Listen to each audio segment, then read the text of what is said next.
The Canadian Agri-Food Policy Institute is driving bold policy solutions for a resilient Canadian agri-food system and building a stronger future for Canadian agriculture. Visit capi-icpa.com to discover how. It's time for RealAg Radio on Rural Radio Channel 147 on Sirius XM.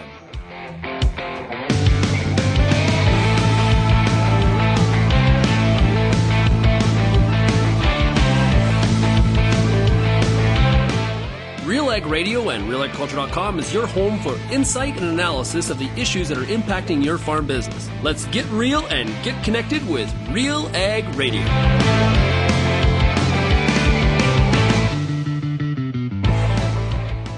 Welcome to RealAg Radio here on Rural Radio 147, Sirius XM. Shaun Haney, your host here on this Wednesday midweek edition of the show. Thanks so much, everybody, for making RealAg Radio and Rural Radio 147 a huge part of your workday as well. Big shout out to everybody listening out there on the RealAg Radio podcast as well. Well, we are very close to you being out of time when it comes to some of your Christmas shopping. Hopefully you heard our discussion yesterday with Tammy Arender about her new cookbook. Highly encourage you to check that out. It got a lot of feedback on that interview. The book is entitled Dishes and Devotions Make Every Day Delicious. Make sure you get your copy. We're just trying to help you out here. It can be difficult to, get that loved person in your life. What do you get the person that has everything, right? Well, a cookbook on Louisiana cooking. Why not that? Okay, today on the show, we got a lot of ground to cover. We're talking to Werner Stump from BC Cattlemen's Association.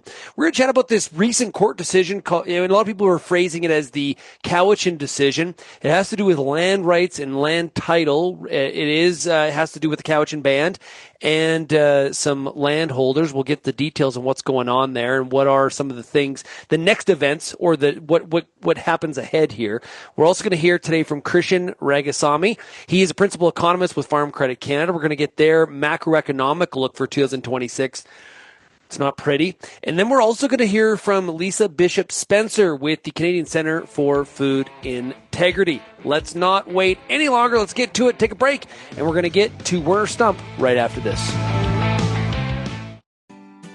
Time for a product spotlight with Canterra Seeds and one of the territory managers in Saskatchewan, Shannon O'Neill. What kind of performance have you seen from these hybrids? I had a couple of really good trials. One, they had our new 4200, which was the first or second place leading hybrid in that trial. And then as well, I had another trial. We saw really, really strong performance with our new CS 4200. Canterra Seeds is offering the Farm Credit Canada 0% interest program on all canola hybrids again this year. So the program is a 0% interest free. Any orders or seed orders that are placed before March 13th are eligible to be in that. So if you're not booking your seed until later in the winter, you're still eligible to take up that offer. And it's a 0% offer until October 1st of 2026. If somebody wants more information about anything that is in the Canterra Seeds portfolio, how do they find out more? We've got all of our independent trial results are on our website, canterraseeds.com. As well, all of our territory managers' contact information is on our website. Canola is more than just a pretty face in the prairie landscape. It's a big business, both here and around the world, that requires you to be informed and up to date on everything it takes to grow a successful crop. The Canola School on RealAgriculture.com has an expert library of video resources covering markets, agronomy, and more to help you grow a healthy and profitable canola crop. Visit CanolaSchool.com today. Brought to you by BASF Canada and Invigor Hybrid Canola. And welcome back to RealAg Radio. Well, let's go to British Columbia and hear some of the things that are going on in the ranching sector, particular to some recent court rulings. We're joined right now by the president of the BC Cattlemen's Association. It is rancher from the Shuswaps area. It is Werner Stump. How are we doing today, Werner? Really well. Thanks, Shaun, for having me. Yay. So how are things on the ranch right now? Oh, it's great. We've been experiencing some unseasonably warm temperatures and lots of precipitation in this part of BC, but BC is incredibly variable as far as the weather is concerned. Yeah. Markets have been great this year, so that's a nice part of the story. Yeah, it's been kind of unseasonably warm, right? Oh, yeah, for sure, yeah. Now, I guess, is this welcome? And obviously there can be too much moisture as is being experienced in the lower mainland. But forest fires have been a real concern through British Columbia the past number of years. So it's like a good news, bad news sort of situation, I guess. Yeah, you've definitely hit that on the head there. We're thankful for any precipitation that we can get, but if you're in the midst of a flooding situation or adjacent to a river and there's erosion events and whatnot, then it's a concern at the time. But overall, we're thankful for precipitation and what that'll mean for next year. Yeah, and you don't have a lot of members that are ranching in that Abbotsford area, but some of your livestock peers that are in the dairy sector, it's heartbreaking to see some of the footage again, especially after the wreck that happened in 21, and to see some of those levels of moisture, it is really disheartening as people try to care for their animals and really protect their lives. Yeah, I definitely feel for them. It's a bad situation for them, and yeah, my heart goes out to them. So, Werner, I want to talk to you about this recent Cowichan ruling and some of the concerns the organization has. I guess get us up to speed. What exactly have the courts ruled? In August of this year, the courts made a ruling on a case that's been going on with the Cowichan tribes claiming Aboriginal title over an area in Richmond, about 1,800 acres. And in August, the judge ruled that she granted Aboriginal title on about 700 of those acres. And there's a couple things that go with that. One is that she said that Aboriginal title supersedes fee simple title. And so that's really important part of the conversation. And interestingly, she also added that the fee simple landowners were unaffected by the ruling, but that the Land Title Act no longer applied under Aboriginal title. So essentially, the indefeasible title that we all enjoy when we have fee simple lands, she essentially said that no longer is the case. And so that's the part of the title you go to the bank with, and you say, okay, I'm the only one that owns this and has rights to this parcel of land, and I would like a mortgage on it. So that's concerning because that's not only in question in the area of concern in Richmond, but that concept of Aboriginal title superseding fee simple title has been set. And then you think about where we're at in all of British Columbia, in particular, and that is that there's claim of Aboriginal title in practically the whole province, if not the whole province. Was there something specific about this 700 acres that the judge went that direction, or is it not unique? And as you said, it could be a broader area than just this. Well, certainly there was a specific story to the 700 acres and to the original claim of the 1,800 acres. So there's no question that there's a story attached to that, and the case went on for 512 days, and so I certainly don't want to, I wouldn't be able to do that justice in terms of talking to you about that story. And every parcel of land in British Columbia essentially has a story that is tied to it with respect to activity of Aboriginal activity, Indigenous activity. But the key thing is that this Aboriginal title is seen to take precedence over fee simple land, and it has a huge impact potentially to all landowners in the province. And certainly as ranchers, we rely on lands to do our business, and so it's very concerning to us. What happens next? Is there going to be an appeal? Does it go to the Supreme Court of Canada eventually? Like, where does this head next? Yeah, it's a very good question, and it's a little bit complicated in that I should back up and say that the fee simple landowners that were impacted weren't involved in the original case. Oh. They weren't made known. It wasn't made known to them that they could be affected. In fact, the judge said during the proceedings that they would not be affected. And so they weren't involved in it. And so now at least one of the parties had come to the table and said that we should have been part of this process. And so we have that going on. And then we have an appeal going on. In fact, all the parties have appealed, including the Cowichan, who believe that they should be awarded the original 1,800 acres that they were applying for. Okay. And a couple other Indigenous bands and the provincial government, federal government, city of Richmond. So they're all appealing this.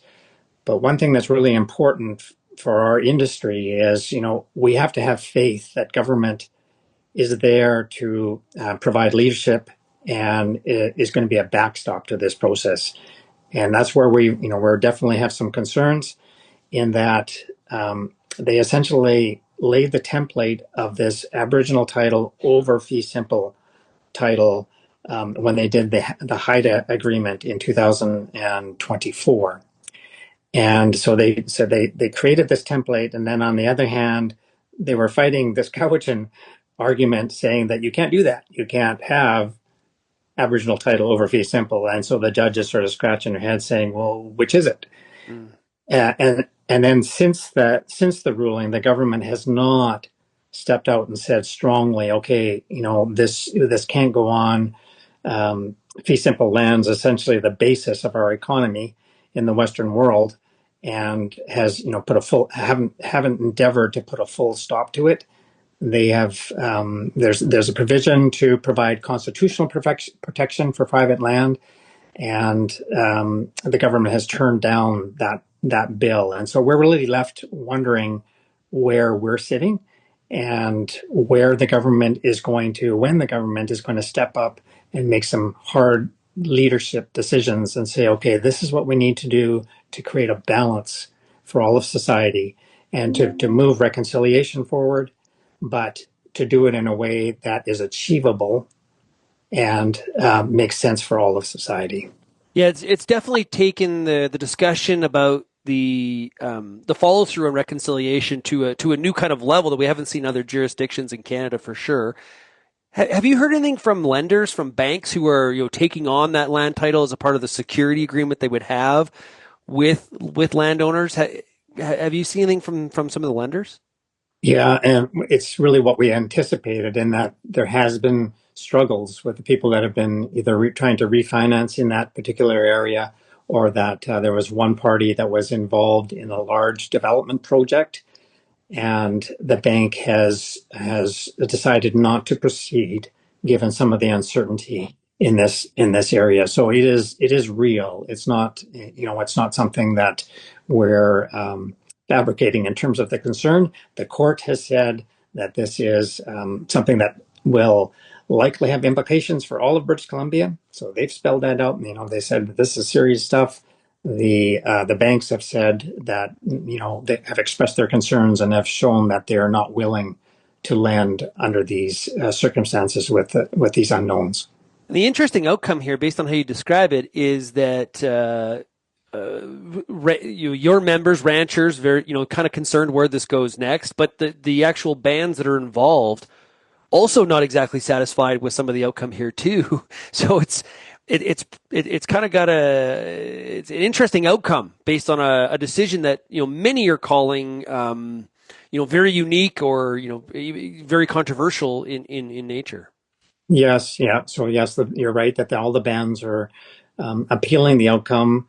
Yeah. And one of the things that the Cowichan tribes have made mention of is that they are not actually after the fee simple lands.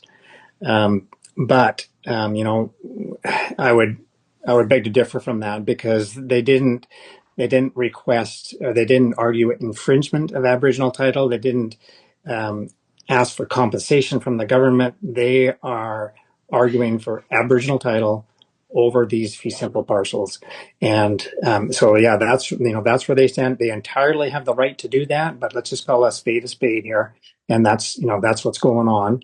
And the other bands that are involved are indicating that they feel it's their tradition now. area of occupation. So for the landowners that had the simple title, how are they not impacted? I just want to step back to that, because that the follow through of this, it would lead me to believe they are impacted. Yeah, it is. It's a good question, because it's very difficult to understand the logic there. Okay. And so, as I said, the Land Title Act, Section 23 and 25 of the Land Title Act, essentially don't apply. So that's the meat of it. That, as I say, gives you indefeasible title. But it's really odd that the judge would say that the fee simple landowners are unaffected, because immediately, well, in a sense, they're unaffected until the Cowichan band come to the door knocking and say, okay, we'd like to exercise our Aboriginal title, in a sense. But in reality, they are immediately affected by this ruling. As we just discussed, you can go to the bank. So, and market value of those properties has probably been impacted. And so there hasn't been immediate consequence. So it's really hard to follow the logic of the term unaffected. So from BC Cattlemen's Association perspective, I guess what's your ask? What is your position on what needs to happen now? There's been a subsequent ruling, just came out a week or so ago, that essentially said that all of the UNDRIP, the United Nations Rights for Indigenous Peoples Act, all of those articles need to be, are essentially part of the laws that we have in the province. All of our laws must be viewed through the lens of UNDRIP. And so that is really an unworkable situation, in that UNDRIP was initially designed to be a document that provided some guidance. It was a guidance type document. It wasn't intended to be a legal document, and we're not able to mesh it with our laws. And there's some very strong statements within UNDRIP. And so what we're asking is to put a full stop on where we're at and repeal UNDRIP and create a strong vision of where we need to go with reconciliation, a clear picture of what that needs to look like, or what we want that to look like, in a balanced form that works for all of society, and to have a clear process of how to get there, and be very transparent in how we're doing that. And that's, again, where I would argue that the current government has not been fully up to snuff in being transparent. There's been a lot of things that we have uncovered along the way that indicates that things are not entirely above board, or are not readily understood by the general public. And so that automatically leads to people being on guard when they feel like they're being left out of the process and don't understand what's going on. So that's another key ingredient for going ahead. Target this fair, equitable end result that's fair to not only Indigenous, non-Indigenous, but within the Indigenous communities, because there appears to be some Indigenous communities that the government is dealing with, and then some that they aren't. And so it's about really creating this vision of where we want to end up, having that a fair position, and being transparent about the process. Great stuff. Werner, I really appreciate getting your perspective on a incredibly complex legal topic, and one that has a lot of people inside of British Columbia and outside of British Columbia talking for sure. We've been talking to Werner Stump. He is the president of the BC Cattlemen's Association. Werner, thanks for joining us here today. Appreciate it. My pleasure. We'll be right back on RealAg Radio right after this.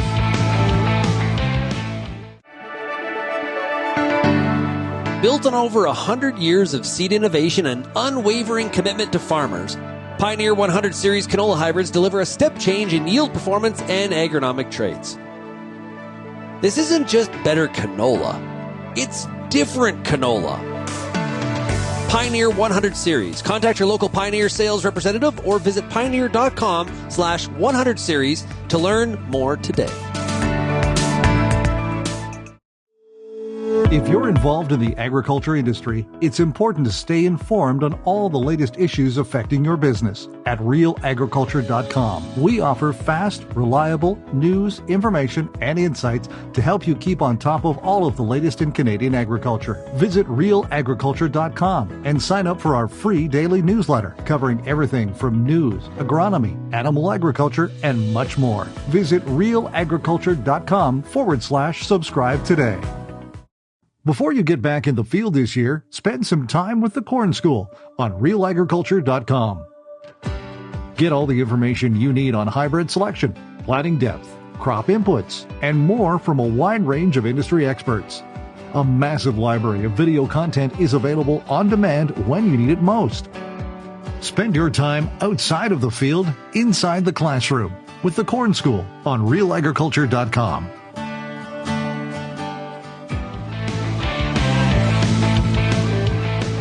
Well, as we get to the conclusion of 2025, a lot of people looking what's economically ahead for the country of Canada in 2026. Here to shed some light on that is one of Farm Credit Canada's economists, is Krishen Rangasamy. How are we doing today, Krishen? Great, Shaun. Thank you for having me. Yeah, it's great to chat with you. And of course, you're the manager of economics and one of the principal economists at FCC.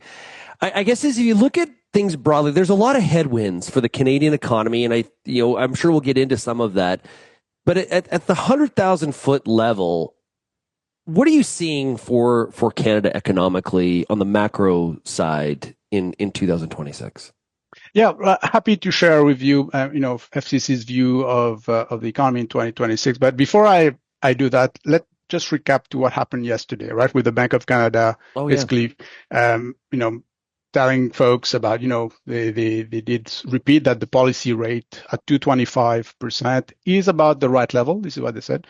They mentioned the economy has shown resilience despite the trade disruptions caused by the U.S. trade war. But they did mention there is economic slack, right? In other words, there's still excess supply in the economy. And they're saying, as well, economic slack is going to offset, going forward, economic slack is going to offset, any pressures due to the reconfiguration of global of trade.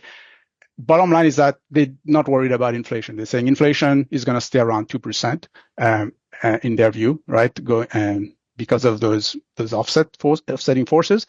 But they do end up with, at the end of a statement, with something that probably a lot of folks just glanced over, but very important. So they say here, this is more than a cyclical downturn that Canada's economy is going through. Uh-oh. It's a structural transition. So they mentioned the word. It's a structural transition. Okay. So the Bank of Canada is basically painting a picture here that there's a lot of uncertainty ahead, right?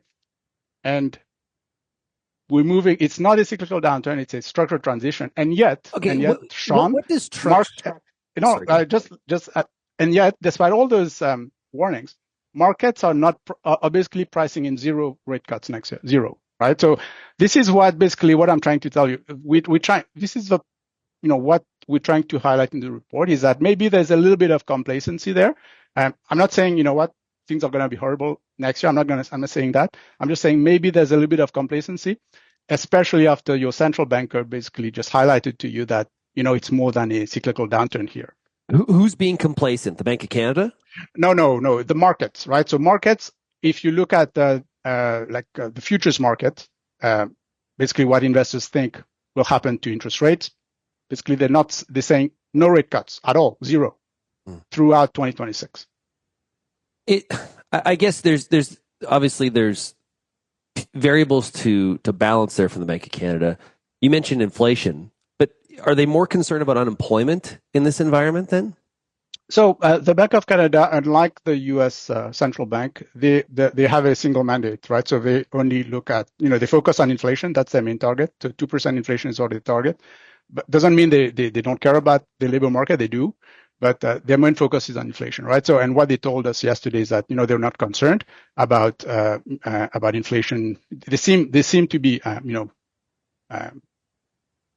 expecting inflation to stay close to target, right? So this, unlike during the COVID years, right, where they were concerned about what was happening to inflation, but now based on their forecast, they're not, right? So I shared to you, what the Bank of Canada said yesterday, right, and highlighting, why we think markets are a little bit complacent. But now let me turn to our report, right? So what we do in our report is just we highlight, right? The potential downside risk, right? We said, you know what? The market view of no rate cuts, we find this, to be a little bit complacent.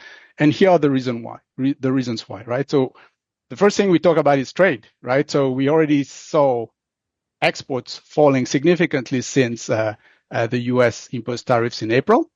So this morning, we got September data for trade, and it basically confirms, the chart that I showed in the report yesterday, that exports basically didn't recover, right? So we saw a dive in exports in the second quarter, didn't recover a whole lot in the third quarter.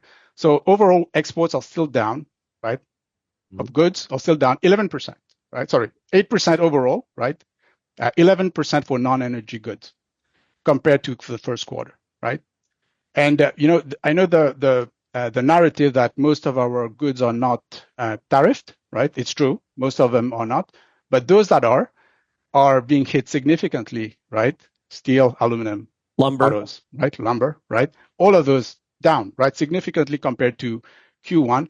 But what's interesting when you look at the trade report, also like non-tariff goods, exports of those non-tariff goods, a lot of them are also down, right? Compared to Q1, right? So it's not just the tariffs that are, it's a slowdown of actual US demand. Right? And that's a US demand issue, or is that a global demand issue? So it could be as well, right? So it looks at like if you look at so our exports are down across the board for all the categories, right? All the main categories except energy is the exception for sure, right? Energy is up compared to Q1, but like I mentioned, non-energy, which is the bulk of our exports, down 11%, right? So that's a trade situation. So in our view, we think so this week, the US Supreme Court is, they're going to make a decision about whether to strike down the reciprocal tariffs in the US. And I do mention that in the report. Even if they do strike it down, that's not going to affect steel sector, aluminum sector in Canada, because the Supreme Court is not studying sectoral tariffs. They're studying reciprocal tariffs, right? Because those aluminum tariffs those steel aluminum tariffs are under Section 232, which is different than those IEEPA tariffs that the Supreme Court's reviewing that you mentioned, right? Correct, right? So that's why those sectors, right, are still going to be under pressure next year, even though, best case scenario, Supreme Court strikes those tariffs down, the reciprocal tariffs, not going to affect aluminum, steel, etc. But what we also mentioned in the report is that US demand in general, in our view, is going to slow down next year, right? And part of the reason is the US economy as a whole, like in our view, is sort of starting to feel the heat from the tariffs that were imposed by the US themselves, right? You're seeing consumer spending starting to crack a little bit. You're seeing unemployment rate in the US climbing to a 4-year high, all right? So it's a matter of time before the US economy slows down next year. And guess what? We sell 70% of our goods goes to the US. 7% of our exports, goes to the US. And if US demand slows down, that's going to affect us, right? So what I'm saying here is that not just tariff goods are going to struggle next year, but you have the potential of even, non-tariff goods, right? Non-tariff exports, basically goods that are not tariffed, being hit by slower US demand next year. Okay. Is there anything that can be done to lessen the blow here if you are correct on your forecast that we're in for maybe some economic hardship in the back end of 26? So before I answer this, I have to tell you, I hope we're wrong, right? Like in terms of our growth forecast for next year. So by the way, this is just trade, right? The crux, like the bulk of the Canadian income is domestic demand, right? So consumer spending, and I do mention in the report like why we're not that optimistic about consumers, mortgage renewals, slowing labor market, slower population growth, etc. Right? That's 60% of GDP, by the way, in Canada. Investment is probably the most concerning, right, because it impacts GDP not just next year, but for a long time in the future, because it affects productive capacity in Canada. So the Bank of Canada did mention it yesterday. Investment spending is declining, and what's worse, it's declining not just in tariff-hit sectors, but it's broader, right? So you're seeing a broadening of the dive in business investment in Canada. And we think, that's not going to pick up next year, especially with consumer business confidence being so low in Canada, and especially with all those trade uncertainties. So long story short, economy, in our view, is going to slow next year. So we have 1.2% growth, GDP growth for Canada in 2026. That's below potential, and therefore we think inflation is going to slow down next year. And so that's why we think, there is a possibility, right, in our view, that the Bank of Canada will be cutting interest rates next year. So we're different from the consensus. Okay. Because like I said at the beginning, consensus is saying no rate cuts at the moment. Markets are saying no rate cuts at the moment. We think maybe they could be a little bit complacent there just because of the downside risk to the economy. So you're asking like what could be done. So this is something that's a question for policymakers, right? So everybody's hoping that CUSMA is renewed on July 1st. Well, not on July 1st, because on July 1st it's going to be reviewed. The review is going to start, but it's going to, we're hoping that CUSMA is going to be renewed, and that's our assumption that it will be. But until it is, there's still this uncertainty, right? That's hanging over the Canadian economy. And that's not good for businesses. Don't like uncertainty. And that, you shouldn't be surprised. Nobody should be surprised that investment has been doing so poorly in Canada over the last year, and probably over the next year as well, until that CUSMA situation is resolved. So if we have unemployment where it is today, which is in the sixes, we've been so focused on inflation, right? And I know, and it feels like that is, we got a bit more of a rope around that, to use a bit of a ranching term, but we've got a rope around inflation. It's less of a concern maybe than it was, say, 2 years ago. But if we don't have growth, maybe we need to be talking more about the lack of growth. That's something that needs more. That means more attention in some of the mainstream discussions. Or you're nodding, so I think you agree. No, I 100%. Like economic growth in Canada. So this year we're tracking around 1.7 for 2025, which is a slowdown from the previous year. And next year as well, right? So like I mentioned, 1.2, that's about half a percentage point lower than what we're tracking for this year. And you're absolutely right? It ties in with the labor market. So if we have weak economic growth, that's not good for the labor market, right? And you would expect inflation to moderate with low economic growth, especially if you're below potential economic growth.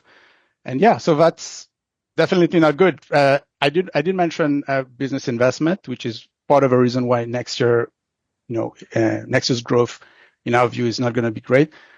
But that has an impact for not just next year, but for many, many years to come, because investment has an impact on productive capacity. Basically, what economists call this potential growth, and that's translation, productive capacity, right? Like of the economy. So if you're not investing, you're affecting not just this year's 2026 GDP growth, you're affecting future years' potential growth, right? So I think if policymakers would have to be focusing on this, right? Investment spending, and the federal government is already at work on this, right? By the way, if you look at the budget, this is where they've announced very ambitious projects, public projects, which have potential to stimulate the private sector investment. Right. I give you an example here. If they build a pipeline somewhere, that could open up new markets, and then you would see businesses, the private sector getting involved. Right. So this is how public investment can stimulate private investment. But I do mention this in the report. Yeah, it's true that all those projects have been announced, but there is, if history is any guide, right, there tends to be, it tends to take time, right? Like those projects tend to take time to be implemented. And sometimes, disbursements that were planned, go unspent, right? And I give two examples in that report, actually coming from the parliamentary budget officer, where basically allocated public funds go unspent, right? So this is something to highlight that, even though that's a positive story, right? Public investment boosting private investment. But in our view, it's going to happen, but maybe not in 2026, because it takes time for those projects to be deployed. You've been listening to my conversation with FCC principal economist Krishen Rangasamy, and we'll have more of that conversation when we come back here on RealAg Radio, Rural Radio 147, Sirius XM. As you look ahead to the next growing season, there's a lot to consider when it comes to your crop. You need every possible advantage available to you. The Pulse School on RealAgriculture.com has everything you need to make the best choice for you and your farm. On-demand videos with leading industry experts available anywhere, anytime. Go into the season confident and ready with the Pulse School on RealAgriculture.com. Peter Johnson at WheatPete, RealAgriculture.com. I'm the host of The Word, and I love doing The Word. I love the questions. I love the challenges. I love having to apply agronomics to all over the globe and areas outside of my normal jurisdiction. Also, I love the feedback the most, where growers challenge me, tell me about their plot results, help me to learn. The Word, absolutely the best part of my day.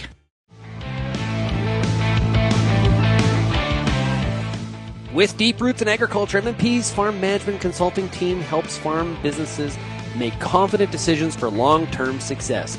From strategic planning to operational growth, M&P advisors guide farms through challenges and opportunities. Connect with M&P today to build a stronger future. Learn more at mmp.ca. Let's continue my conversation with Farm Credit Canada's principal economist, Krishen Rangasamy. We're talking about their 2026 macroeconomic outlook. Trying to get a rope, trying to understand all of these factors. What's the outlook for the Canadian dollar? Is it prone to weakness? But because the other piece to this too is what your sentiment would be on the U.S. dollar in its direction, right? That obviously has an impact on this exchange rate. So talk about currency and your outlook for both U.S. dollar and the Canadian dollar. Absolutely. This year hasn't been a good year for the U.S. dollar, right? So since Trump, the president, took office, the U.S. dollar has been going down. Similar path to what happened when he took office in 2017. So what that means is that other currencies against the U.S. dollar have been gaining this year, right? So even the loonie has been gaining against the U.S. dollar if you look at the annual average, right, compared to the previous year's average. But compared to other currencies, other currencies have been much better than us, right? And part of the reason is, so we've appreciated against the US dollar, but other currencies have appreciated even more. And part of the reason, I think, is the situation of the domestic economy, right? Trade, especially because that's a source of, demand for Canadian dollars, haven't been that good, right? For the reasons we already talked about, tariffs. So you have those forces that are acting against the Canadian dollar, right? Trade, but also you have the yield difference, right? So in here, let me explain what those are. So you have the Federal Reserve interest rate, right? So yesterday they lowered their policy rate by 25 basis points to 3.75%. So 3.75%. In Canada, what is the overnight rate? 2.25. So our interest rate is lower than theirs. So this is a yield disadvantage, right? So usually investors, they take the money to where they get the higher yields, foreign investors. Yep. And that yield disadvantage is basically, it's not good for flows into Canada, right? Krishen, somebody said to me last week, an economist, capital doesn't have a passport. Yeah, exactly my point. Yeah, you're right. So that yield disadvantage that I mentioned, right? It's really, like at the moment, like I said, 225 in Canada, 375. So 150, right? 150 basis point difference between Canada and the US. So a yield disadvantage of 150 basis points. So you have to go back to the late 90s, right, to see something such a big disadvantage, yield disadvantage. So no wonder the Canadian dollar is not doing as great against the USD as other currencies, right? Yeah. So what happens going forward? Very, very hard to predict, Shaun. Foreign currency markets, right? But we give it a shot in that report, right? So we say, we understand there are many, many factors that affect currencies, but in our view, that yield disadvantage that I just talked about, it's still going to be there next year, right? So we have the Bank of Canada lowering rates, but we also have the Fed lowering rates, right? So in other words, that yield disadvantage, it's not going to improve a whole lot for us in Canada, and as a result, we don't see the Canadian dollar appreciating, like soaring back to 80 cents, right? Yeah. But what we give a range, right? Because it's so uncertain with the currencies, we give a range of 72 to 74 cents for the Canadian dollar against the USD next year. Yeah, and in May we're going to have a new chair of the Federal Reserve, and so that's a factor. We don't know who that is yet. There is some strong betting markets out there on who it is going to be, but so that is a factor here too. You to wrap up, you mentioned earlier that you hope you're wrong. What will be the factor that reverses this, and we look back 6 months or 9 months from now and we say, well, Krishen was wrong, and here's what he didn't see. What's that thing that we need to be paying attention to? Yeah, so no, that's a great question, right? So and I always try to see the positive. It's really hard at the moment, but so here's a potential something that could highly unlikely, right? Especially given the U.S. administration, a change of heart, right, from the White House. So let's say they announce early in the year, you know what? Don't worry about CUSMA. We're definitely going to renew this. We don't have to wait until July, right? So, it's in the bag. Let's do it, right? So that could basically, very unlikely, like I said, right? Especially given the messages from the White House. But that if that happens, right, that's a Christmas miracle, right? If something like this happens.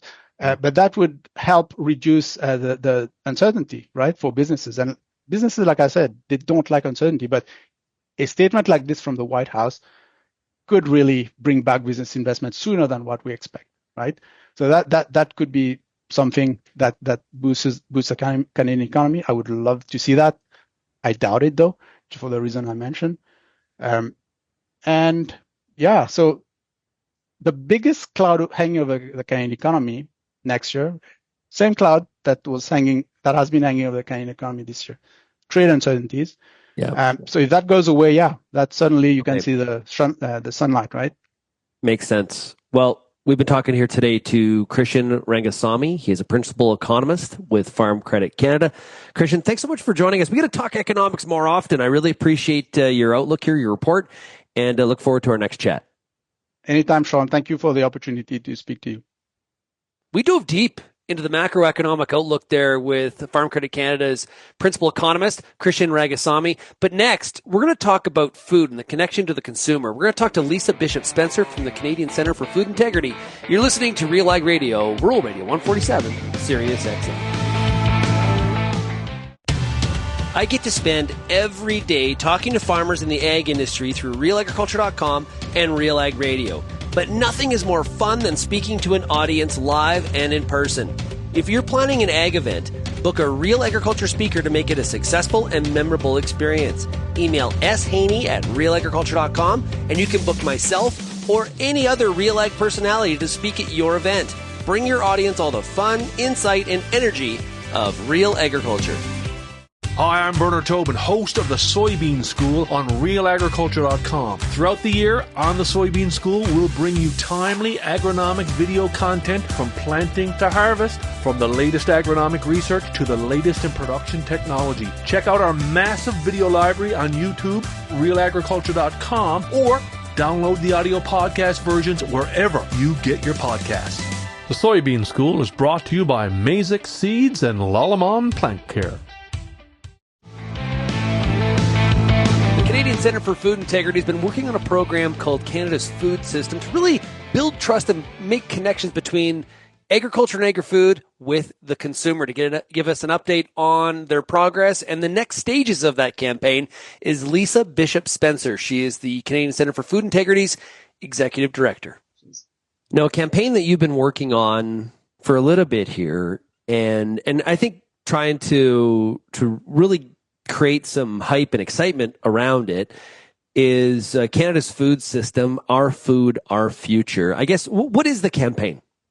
So the campaign was requested. Basically, CCFI was asked by the sector to find an initiative or an ability for us to communicate out more about Canada's food system, right? We needed to elevate Canada's food system and agriculture to become a core societal value, a core Canadian pillar, and reverse distrust or indifference and enhance public trust in Canada's food system to make sure that Canadians become engaged with it and really deepen the understanding of how the system works and understand the need that we have for support and meaningful engagement.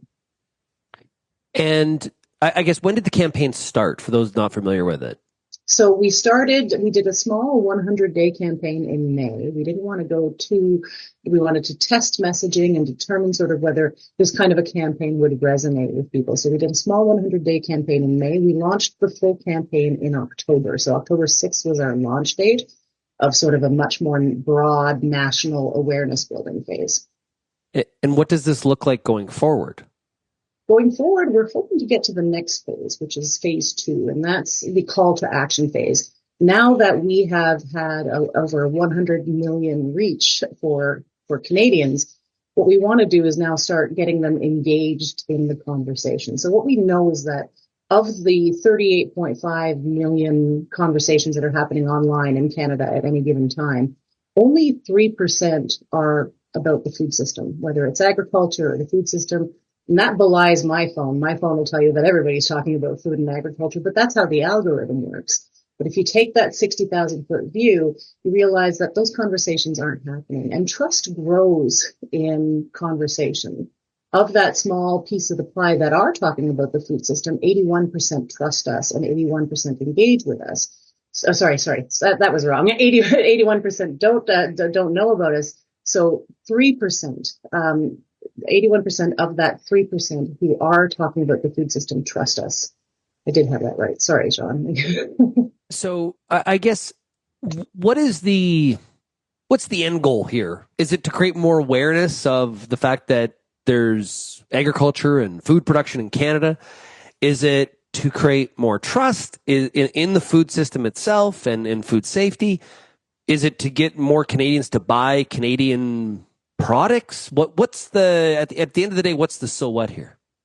That's where the call to action comes in. So that call to action phase would really thread into getting people to understand what supporting Canada's food system means. That means choosing Canadian products. That means choosing products that support Canada's food system, support jobs, to get people to understand that we're not quaint. The system that we have is innovative, and that the innovations that we have in agriculture, in food production, are innovations that allow them to have access to food that they never had access to before from Canada. So because of the work we do, you now have access to lettuce, that in Canadian grown lettuce, in the middle of February. Because of the work we do, we're able to feed 400 million people around the world. To really bring up the food system in terms of importance, we hear about all of these geopolitical tensions that are happening all over the place. We think about manufacturing, and the default thought goes to steel and automobiles, when Canada's food and beverage sector is Canada's largest manufacturing sector. So the importance of Canada's food system is not well understood, and I think people need to really to understand that more. One of the things that I think is not also well understood is that you can have Canadian produced ingredients or commodities that are processed maybe in Canada, maybe in the US, maybe in Mexico, and then they come back to Canada. So like sometimes when we have this conversation, we forget about the fact that there is integrated supply chain and there actually is trade that also brings affordable benefits to the Canadian consumer as well.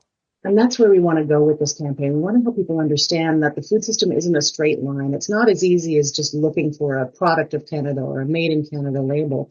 When the geopolitical tension started, there were calls for like wholesale boycotts of what people considered American brands. Well, that's not always the right choice either, because there are workforces here in Canada that support those. There are products that are Canadian that support those brands. So people need to understand that it's a system, it's a web, and that we need to support the not just Canadian food, although that should be the priority. It's food in Canada, really, that supports the food system altogether. The other factor is employment, right? We know that employment in the sector is a risk, and that people don't understand that it's not just farming. And farming is incredibly important, don't get me wrong, but people don't understand that you can be a lawyer and work in agriculture. You can be an engineer and work within the food system, and that there are opportunities available. And this is a viable viable, value-based commodity or sector that brings value to Canada overall. Now, is phase 2 of Canada's food system, is it a go, or is there still some barriers and decisions to be made? Right now, we're in the awareness building phase, right? So we're still trying to build awareness among people that there is a food system that they need to think about. So as we move into phase 2, we do need more investment from the sector in order to be able to move ahead with phase 2. So we're working on that now. We're talking to organizations and companies to see if they're willing to invest in this story and to be able to help us communicate out to people that behind every plate is a nation of people at work. Is one of the challenges here the fact that the consumer is not like this single entity where it's, we can really judge, hey, we move the needle here. It's a very complex quilt of people and demands and what they like and what they don't like and their level of trust versus not trust, and it's a complex this consumer that we're talking about. It's a complex bunch. Complex and sometimes fickle bunch, right? So we have to make sure that we're constantly telling the right stories and making sure. I mean, this is something I've heard all year at all the conferences I've gone to this year, is we need to be better at telling our story. Well, this is an opportunity to do that. We have an audio docuseries, an 8-part audio docuseries. We have a television campaign on. We have lots and lots of social media assets that are really trying to communicate that. And people are engaging at rates that we've never seen before. So the appetite's there. The door is open. We just need to step into it and really tell that story. What are some of the timelines then on this awareness part of the campaign of phase 2 of Canada's food system?